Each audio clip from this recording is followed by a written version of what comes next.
Okay, what I have here is the Fram Ultra and the titanium oil filter. These were cut open from a previous video. I've been getting a few questions whether the media is 2-ply or not, and I figured I'd make a video and show you. You know, you got your wire backing. This is the Ultra, and you can take these.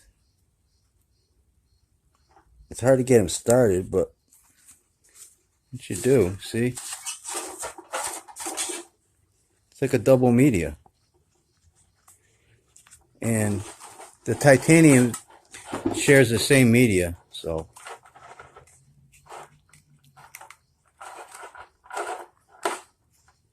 it's the same thing.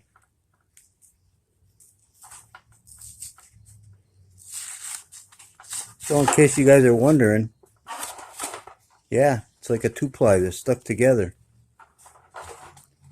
Probably accounts for the good filtration numbers that it gets.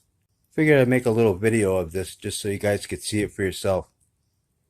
Hey, if you like the video, give me a thumbs up, like, subscribe, and hit that bell. Thanks for watching. Take care.